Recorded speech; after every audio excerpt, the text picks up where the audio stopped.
Kat, it's so good to see you. I remember we last met in New York when you came along to the UN headquarters with the sharks and the dragons, and it was such a fantastic day. I know we talked a lot about investment, sustainable development, the role that investors like yourselves, businesses, individuals can play around the sustainable development goals. But I'm really keen to hear from you now that we're away from the UN and here in Sydney, such a beautiful city and great country of Australia. What were your thoughts? I mean, what did you take away from your day with us at the United Nations? Yeah, well, for one, it was a huge honour to have a full day at the United Nations and to be sitting in the General Assembly in rooms at the UN where I know incredible decisions are being made about the world. So that was a great honour to be there. And then just to have time with the other sharks and dragons in the room together with you and your colleagues, Cassie, Melissa and the other gentleman who was there. The UNDP economist, yes. So, and to hear what policies and programs you have in place, and then for we the sharks to be able to ask some pretty pointed questions, because that's what we're trained to do. Yeah. And certainly for me, it was around, how much does the UN recognise that AI is a huge polluter of the environment, and in my mind has more negative sustainability implications at the moment than positive. And then the other thing is around gender. So when I was really keen to hear how the UN thought, whether it's in climate or business policies, about gender diversity being more than just supporting women, but supporting all of the other genders that now are recognised. Mm-hmm. Yeah, it was a great conversation. And I know one of the biggest questions that yourselves asked was about the goals and how intertwined they are, and whether there was, clear pathways, or what would one bet on the most. I mean, we always say in the UN that, the 17 goals are so intertwined and we need them all to progress at all levels and leave no one behind. Do we change any perspective around that in your view? Or what do you think about our 17 goals? We're off track, but we're still trying to build all our momentum for 2030. Yes. So overall, I was impressed, and particularly around some of the statistics that were shared with us there about, I think it was in 2015, we were headed towards a 3.5 degree in heat warming, global warming, and now around 2020, last measurement, it's heading towards 2.5, so it's not at the 1.5. We're not at the 1.5 but yet, the trajectories seem good, and that was what I was impressed by. And even when speaking with your colleague Cassie about the climate change policies and asking about gender, and she's very strong, and yes, we do have gender diverse policies that relate to climate change. Yeah. So I was overall very impressed with the trajectory and the movement towards the sustainable goals, because as we talk about, Sanda, that it's complex, right? This world.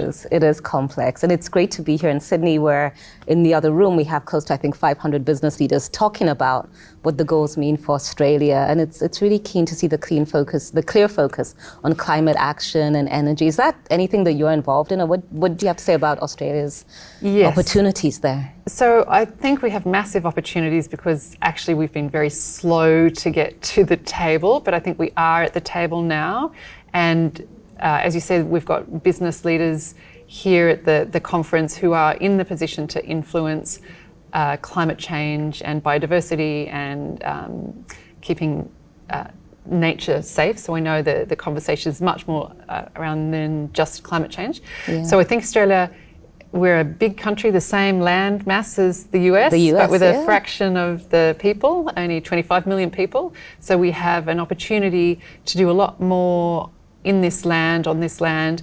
I think there's a huge role for our Indigenous community to play in supporting Australian businesses know how to do environmental and sustainable things better. And I think, so you might have observed that the First Nations movement and people here, and the conversation is quite alive. Yeah, it really is, and it's interesting because 3 weeks ago I was in Canada, and we also had a lot of reflection around Indigenous communities. So it's interesting to see that here. I'm listening to all of the acknowledgements that happened before any meeting or any discussion is really poignant, takes us back, and we kicked off here yesterday with a gentleman, Brendan, talking about the importance of that acknowledgement and the welcome to country and the need to respect the territory, the people, the resources as we go along. So I've learned a lot. I spent a day, half a day also with Terry Janke, who's a well-renowned expert in this area, talking about the history, the opportunity that exists now as many countries look at reshaping relationships, looking at social cohesion. And I think for economies like Australia, looking at what this vast extractive mining industry looks like and how to engage more in benefit sharing, more sustainable mining practices, and just making sure that the amazing resources that you have is well used, is preserved, is inclusive, and really lends to some important priorities, around the energy transition and renewables, but in a way that brings the First Nation communities along. So important. So important, and I really hope that we can do that. I would say, to be honest, I think there's a long way to go. And again, I'm not an Indigenous person myself, but from what I observe, there is, a long way for us to go before we really truly have our Indigenous people's opinions and views with regard to sustainability respected and built into our systems. But same as you, I'm very hopeful. Where there's a bit of a deficit, there's a huge opportunity. So I agree. I think that's a tremendous opportunity. And what a great story it could be for Australia if we truly did that and role model that for the world. A great thing about this land here, it's they often call it God's country because we are so lucky with all the natural resources and being away from the rest of the world that's in turmoil. But there's a long way that we have to go still with regard to that work with the First Nations people and really fully embracing climate change and sustainability. Yeah, and in the race, we've talked a little bit about all the polarities we have, but another one is our knowledge. There's so much knowledge available now about what we'd call modern practices, but in speaking to a couple of First Nation representatives, they remind us that they were the first custodians of the sustainability concepts. Right.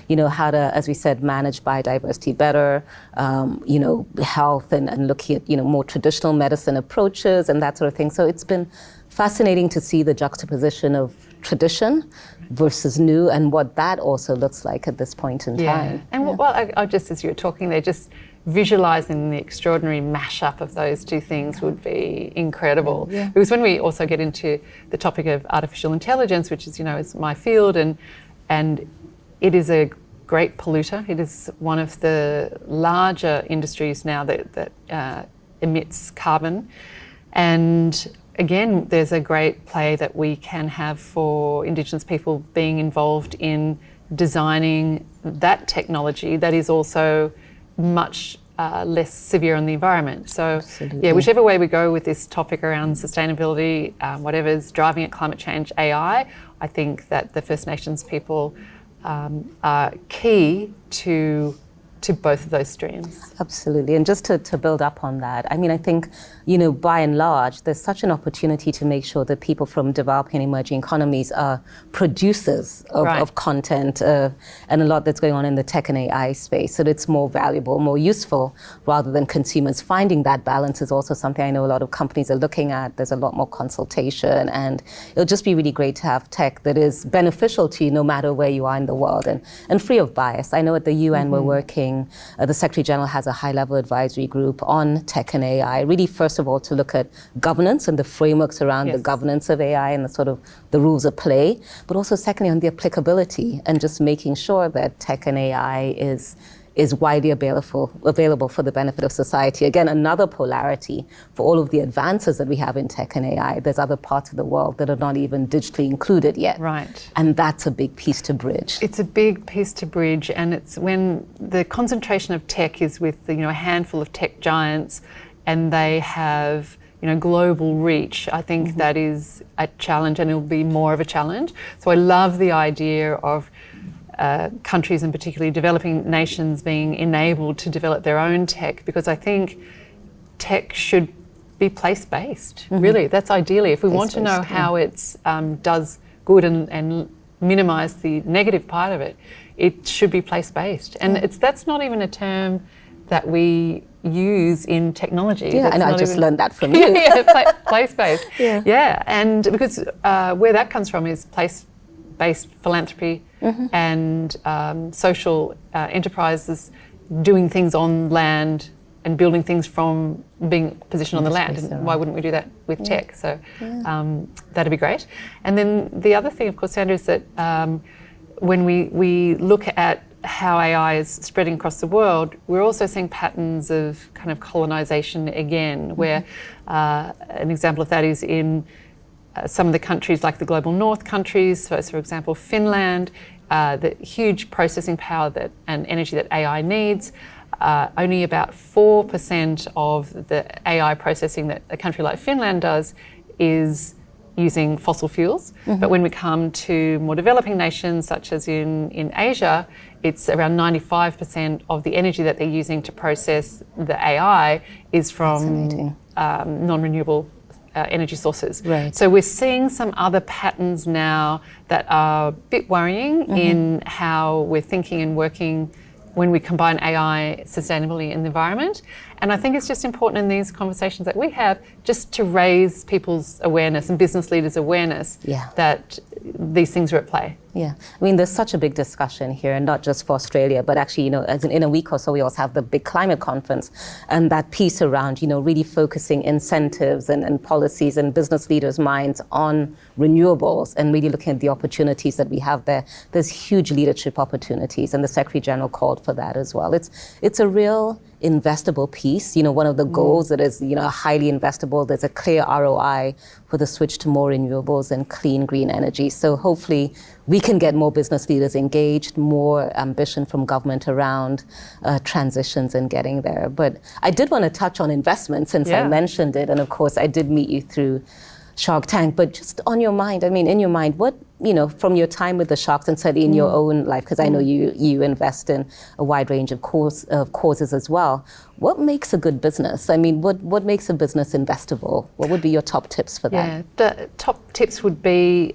a business that has identified a gap in the market. So that's the first thing that we want. And normally we want the entrepreneur who's running it to have some expertise in a market, understand that there's a gap, and then for them to find a solution that is unique and they can demonstrate it's unique, and then it needs to be able to be commercialised. So it needs to add value, and normally we look for solutions that have perhaps had an expensive, quite a cost with a small value, and we flip that to be lower cost with a high value for the same business case or solution, and they're the businesses that we want to invest in. But we want founders who are coachable. That's my big thing. It's founders who are coachable. And then that the market is big enough that they're playing in a big market. Right. Wow. And so just a question that people often ask is about the ROI or the return on investment. As an investor for you, and we've just launched a small and medium enterprise program, an SME program. But Kirsten, what you think about a reasonable ROI is as an investor? Are you ready to wait for 10 years, or would you expect to see something in the here and now? Right. Well, in the venture capital community, we traditionally have talked about for every 10 investments that we make, 7 will fail. Right. 2 will return you money, and 1 will kick it out of the park and make the whole investment real. Worth it. And technically that used to be over 7 to 10 years. That's where we'd put our money. But things are speeding up a little now, so looking for some shorter term results. But really, a good company, 5 years, a great company is 10 years. Okay. So tell me about investing in sustainability, because that's, some of the discussions we've had here in Australia, certainly even with government, is about how do we move money to where it needs to be. And, in the context of Australia, it's in climate, it's in green energy and renewables. But sometimes it doesn't, the world tells us there's enough capital around the world to solve the SDGs, but it's not allocated to where it needs to go. Why do you think that happens? Yeah, I think there's still a lot of old school thinking in the investment community. I think we're probably maybe 5 years. In 5 years' time, we'll get a newer wave of investors, the younger investors who are now coming into being, at their peak in their careers. So I think there's still some old school thinking. It's mostly masculine, because in the venture community, in my opinion, there's very few of us women. It's mostly run by men, so I think that's still a challenge. Yeah.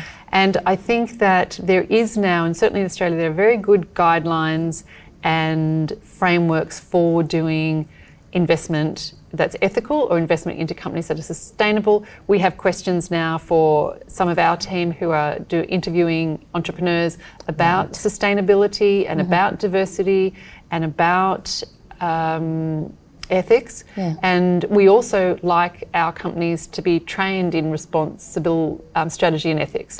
So definitely it's changing. I think there's a bit to go. Okay, no, great. And well, I'm here for a week, busy conference. So can you tell me some of your high-level feelings thinking about your time here in Australia? Yeah, I mean, first, beautiful country. It's my first visit. Great to be here in Sydney. I know there's so many other places I should go to, but I'm here with our local country network, the Global Compact Network Australia, that's been hosting us. So I've had great meetings with First Nations representatives, really got to understand a little bit more about their importance, the role of Indigenous communities, past, present, and, in terms of Australia's future trajectory. That for me has been absolutely eye-opening. Also visited a museum and saw an exhibition of Indigenous art. That was great. Got to meet some corporates. IKEA Australia is, one of the participants in the Global Compact. Understood how they are generating energy for themselves and their usage, but also addressing some fundamentals, homelessness in Australia, and really just looking at how they have shifted some of their purpose to these social issues and decarbonizing. I spent the day at the conference here yesterday and today. It's so great to see 500 or so business leaders really coming to talk about what's important for Australia, finance, energy, gender, participation, climate action, government ambition, private sector engagement, absolutely really critical. It's just been a remarkable show. Met with government as well and discussed issues on prioritization for the climate conference that's coming up, water and biodiversity and nature. So it's been incredible to be here. I know that Sydney is just but one stop. There's a lot more to do in this lovely country, but it's been a great week here. And what would your advice to Australian business or government be around sustainability? Yeah, I think the first is, we are at 2024, we have 6 years to go towards the SDGs. I think every effort counts. For government, it's to continue to keep the ambition high. Australia has made significant progress. We still want the progress to remain high, especially on the nationally determined contributions, or the NDCs we call them, the government's commitment in terms of decarbonization. It's got to be ambitious. Private sector is also asking for that ambition so that they can raise their levels of strategy and planning and work towards that. We have a great private sector that's ready to engage. And that's one. I think the second piece on the renewables, so much opportunity and potential there, especially given the opportunities for more sustainable and inclusive, extractives and around the critical mineral piece. That's a great piece of natural resource that Australia has. I think for me, third is just to really look at Australia's role, not only as its own entity here, but from what I've seen, massive supply chains in Asia and in the Pacific. And what does that mean in terms of supply chain resiliency, resource management, scope 3, emission decarbonization, and so many things. And so there's a lot to be done domestically. There's also a lot to be done through supply chains. And it's great to be able to see the engagement that we have and also the government ambition on addressing that. Great. I have one last question for you, because I have one free day in Sydney. What should I do?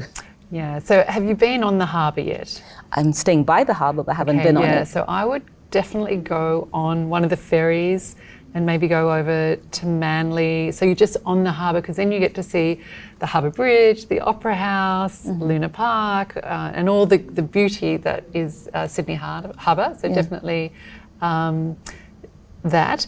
The bridge climb. I saw that. Yeah, maybe a bit. Next Have you done it? I've done it. It's fantastic. Oh wow, amazing! How long did it take you? Two It's hours? a few hours. Yeah, Okay. a few hours. But next time you come back, I'll Sanda, be ready for that. Yeah, I'll book you in. We'll go together. That would be great. Climb the heights. Yeah. Thank you so much, Kat. It's so good to Yeah, connect pleasure. with you. Thank you. Thank you.